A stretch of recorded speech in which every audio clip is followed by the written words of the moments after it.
Hello, nice to have you join us on Newsroom series live from the channel's television global headquarters in Lagos, Nigeria. I'm Dominic Iwiwu, and today our focus will be on the South. We begin with stories making rounds at the moment. The Court of Appeal Abuja has struck out two motions filed by the President of the Senate, Senator Godswill Akpabio, and awarded a cost of 100,000 naira against him. A three-member panel of the appellate court, presided over by Justice Haman Barka, struck out the motions following the request for withdrawal of the appeal.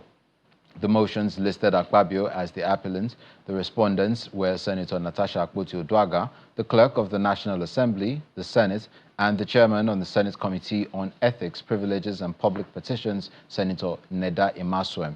In their appeal, Akpabio sought the following reliefs: an order of this honorable court enlarging the time within the appellate and applicant may seek leave to appeal against the decision of the Federal High Court, Abuja, in suit between Senator Natasha Akpoti-Oduaghan versus the clerk of the National Assembly of the Federal Republic of Nigeria and three others, delivered on March 10, 2025, on the grounds of mixed law and fact as contained in the proposed notice of appeal.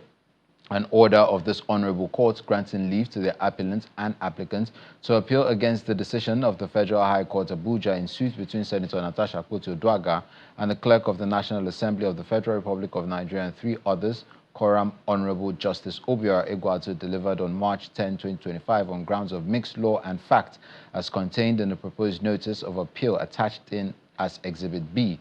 An order of this honorable court enlarging the time within which the appellants and applicants may file their notice of appeal against the decision of the Federal High Court Abuja Judicial Division in suits between Senator Natasha Akpoti-Oduaghan versus the clerk of the National Assembly of the Federal Republic of Nigeria and three others on March 10, 2025.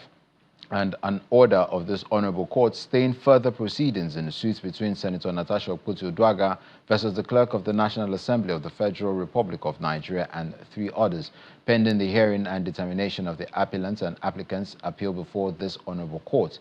The court, in its ruling, held that the application seeking to withdraw the two motions was granted and the motions struck out.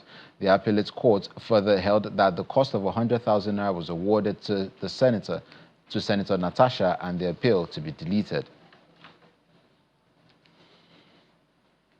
Staying in with legal matters, Justice Obiora Egwuatu of the Federal High Court in Abuja has dismissed the no-case submission filed by the former registrar of the Joint Admissions and Matriculation Board, JAMB, Diru Ojerinde.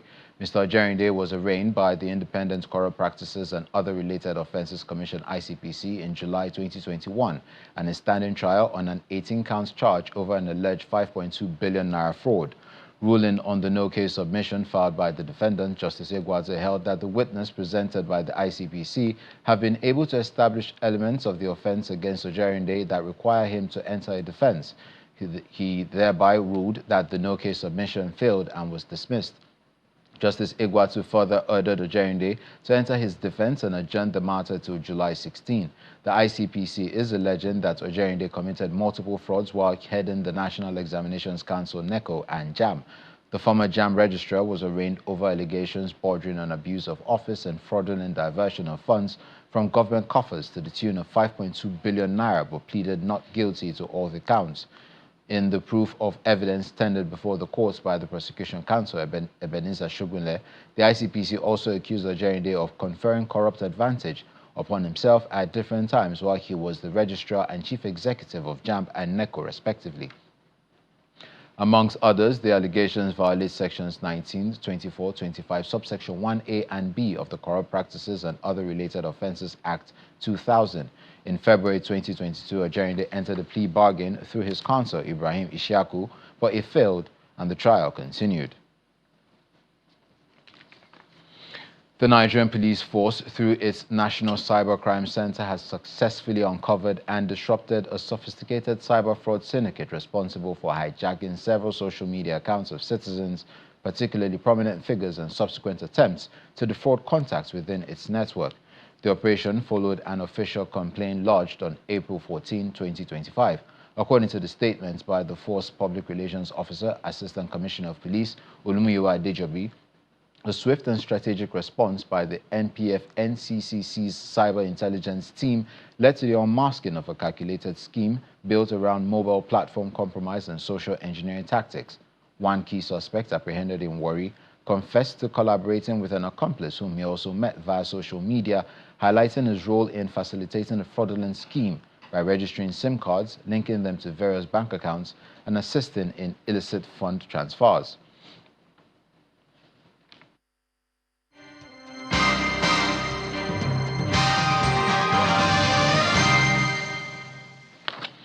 Members of the Senate Committee on Local Content are in Yenagoa, the Bayelsa State capital, as part of their oversight duties to strengthen legislative support for the growth of Nigerian content in the oil and gas sector.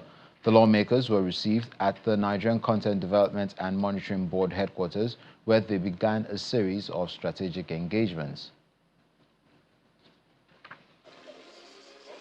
Members of the Senate Committee on Local Content and Yenagoa, the Bayelsa State capital, as part of the oversight duties to provide legislative support for the growth of Nigerian content in the oil and gas industry.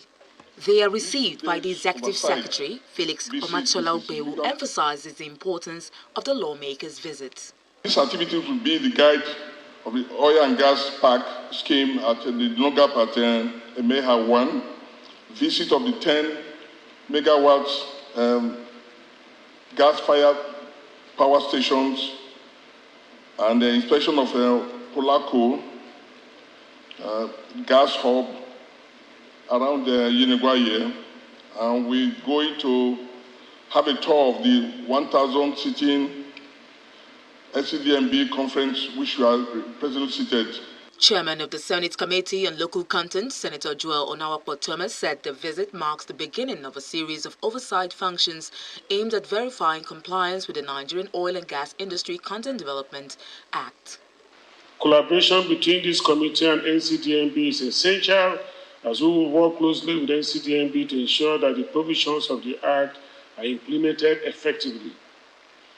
The committee will not only provide oversight, but will also support the board in efforts to develop and implement policies that promote local content development. In addition to our collaborations with the board, we will engage with other stakeholders, including operators, service providers, and local businesses. The senators also inspected key projects, including the Nigerian Oil and Gas Industry Park at Emeyal 1 in Ogwea local government area. Impressed by the scale and vision, members of the committee shared their observations. The NCDMB have self-graded themselves, and they see themselves today at a 56% pass mark in terms of Nigerianizing the workforce in the oil and gas sector. They had presented to us this morning as part of the presentation a wish list also that they feel that the Senate can also push in order to expand their frontiers and give them more bite, more depth in their programs. So we're going away with that. The NCDMB Executive Secretary also uses the opportunity to highlight the board's Back to Creek initiative, an effort focused on early talent discovery and local engagement in oil-producing communities. We are doing what's called Back to Creek to try and capture our younger, little primary school children up to university level to create an enabling environment for them to be able to go to school and do JAM. Right now, most of the kids in the creeks don't do JAM because they don't have laptops, they don't have computer. So we want to take it as our responsibility to go to some certain areas of the creek and capture some schools that will be able to provide those facilities for them to enable them sit like any other kids in the country to do their JAM and go to university.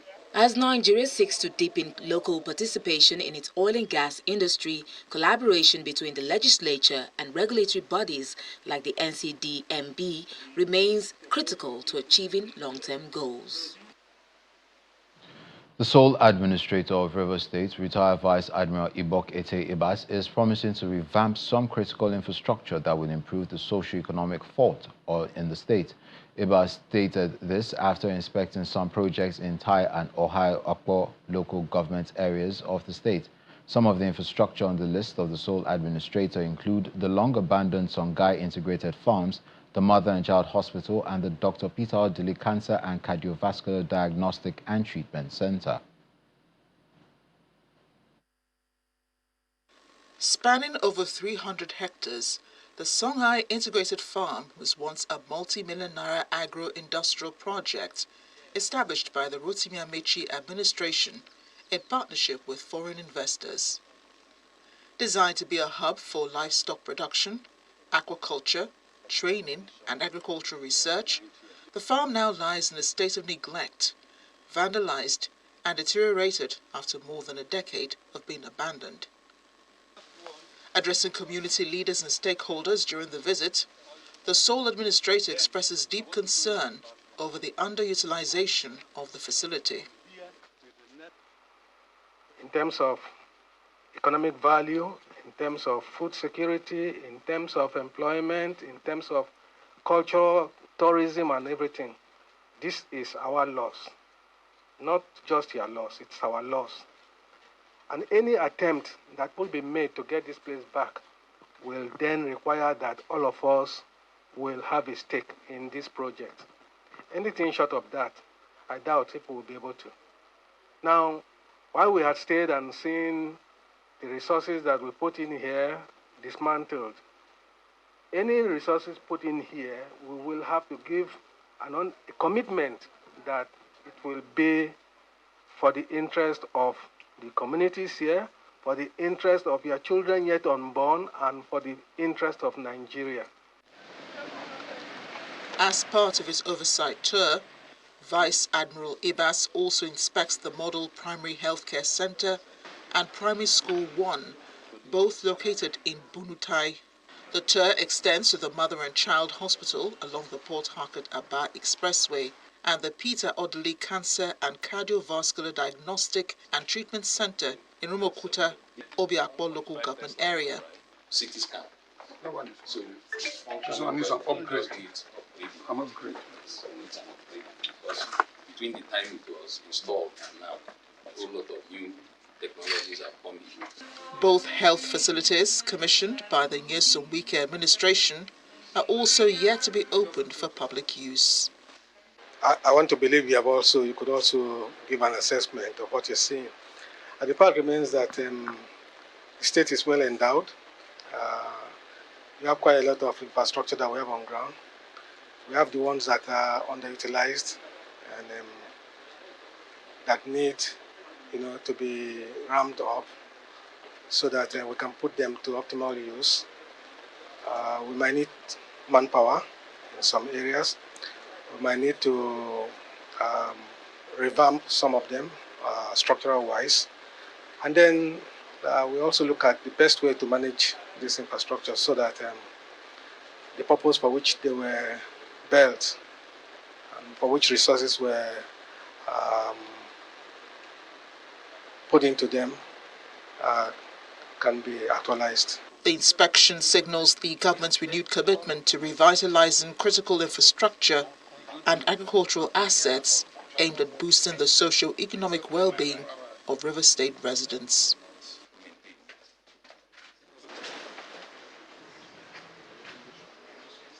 Welcome back. Leaders from Ndokwa communities in Delta State are appealing for calm amid reports of a planned protest by youths over lingering challenges like poor electricity, supply and security.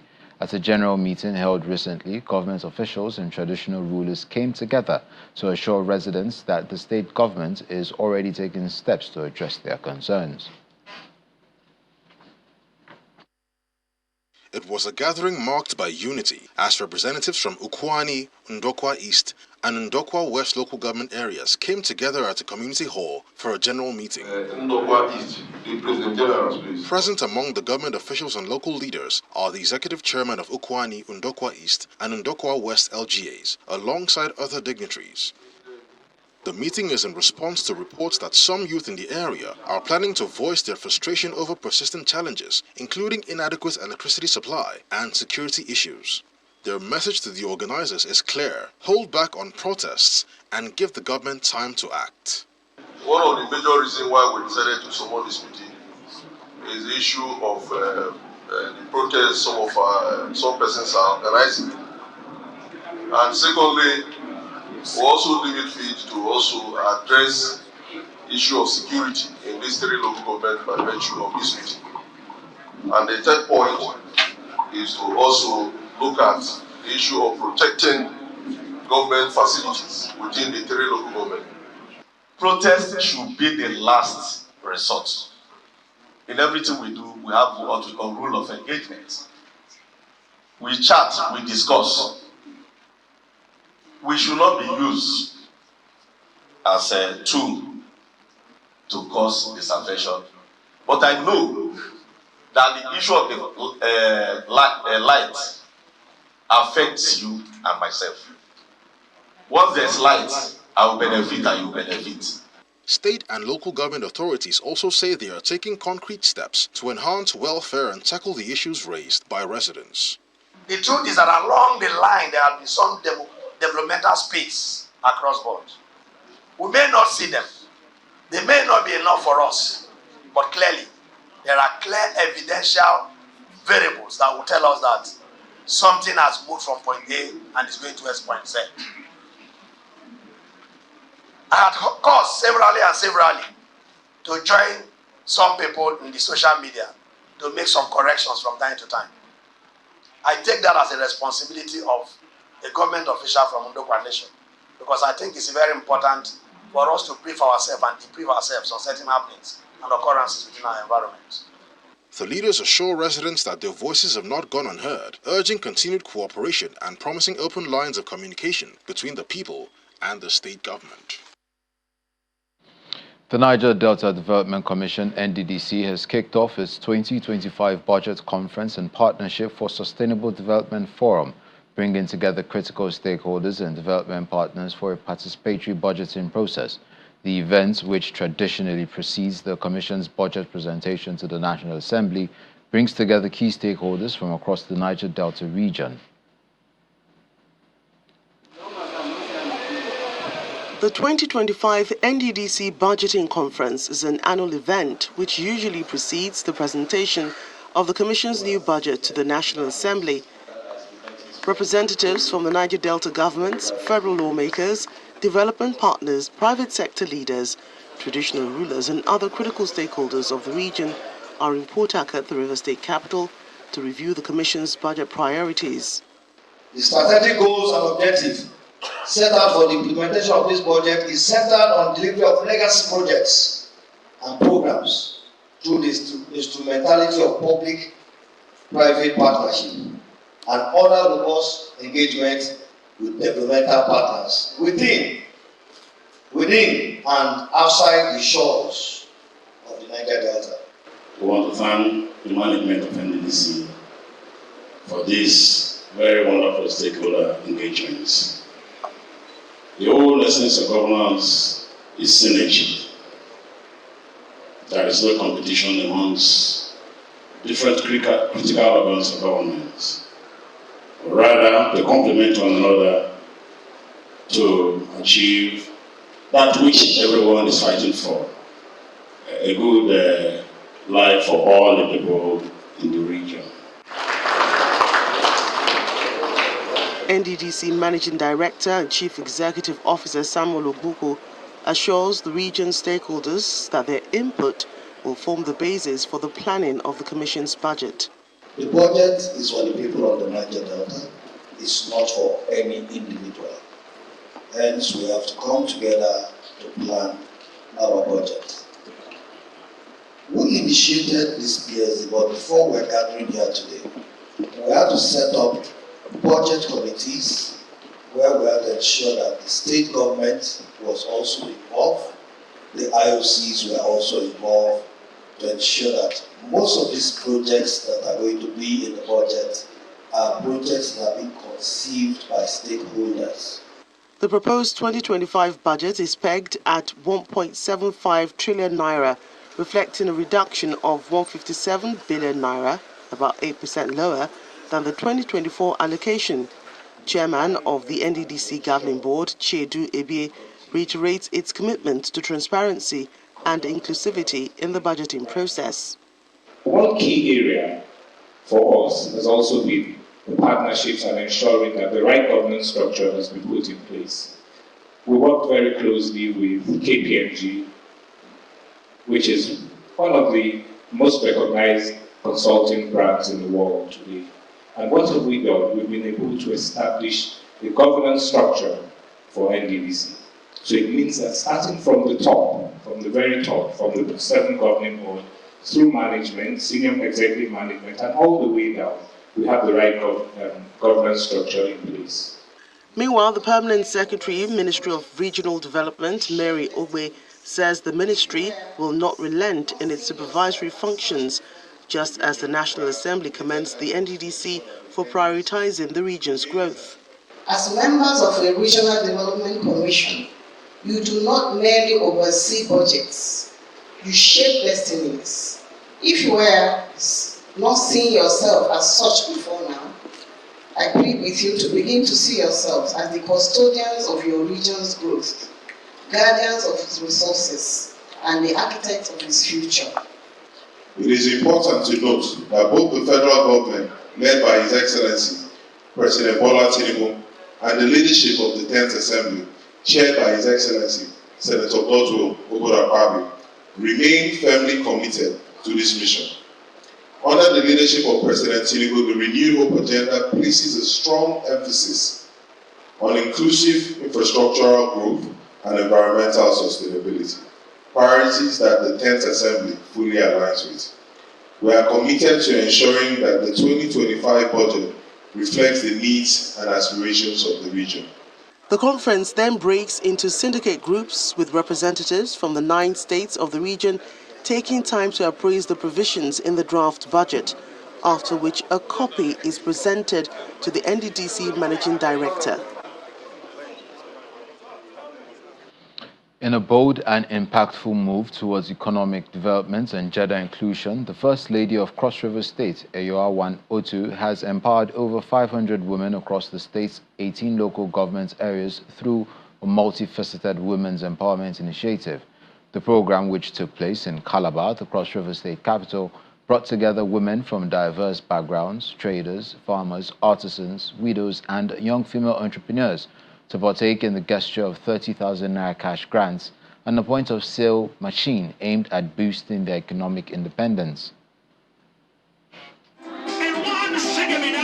Women from across the 18 local government areas of Cross River State, beautifully dressed in colorful attire, gather at the venue of an empowerment event put together by the Office of the Governor's Wife, Mrs. Eyoawan Otu.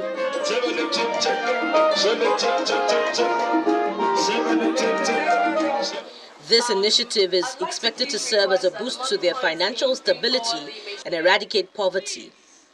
In her opening remarks, Mrs. Otu highlights the areas of intervention to address a better life for the women, which she believes is important because of the vital role they play in community development.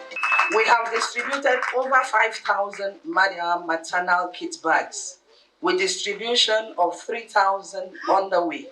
Also, we've given a total of 11 prosthetic legs to amputees with over 50 wheelchairs distributed. In education, we've provided back to school supplies for over 7,000 pupils, granted scholarships for 50 children into the renowned access schools, empowered over 10,000 girls and boys in a science and tech program dubbed Girls in STEM, all across the 3 senatorial districts. This empowerment program, which is supported by the state government, is a testament to her vision for a more prosperous and self-reliant society. Many lives have been touched by your kindness, whether through community outreach programs, health drives, skill acquisition projects, or simply your encouraging words. Your Excellency, your dedication reflects the best of humanity, and we are truly grateful. On behalf of the entire members of Team Madia, we say thank you for your selfless devotion, for being a mother to the motherless, a friend to the forgotten, a light in places where hope was seemed lost. It also forms part of a broader Women Thrive agenda, which aligns with the administration's goal to reduce poverty and improve the socio-economic well-being of rural and urban women across the state. The women of the North have started politics right after the 29th of May. Your Excellency, you know us when we mobilized to come out. We did it before, we are going to do it again. Your Excellency, because of your benevolence, because of His Excellency's benevolence, we have tripled our registration number for Timaria.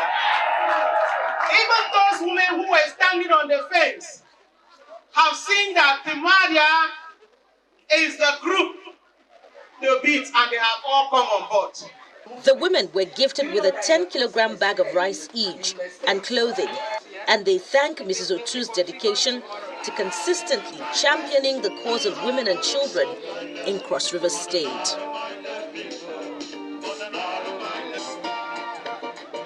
That's why we draw the curtains on this edition of Newsroom Series. I'm Dominic Iwiwo. Enjoy the rest of your day.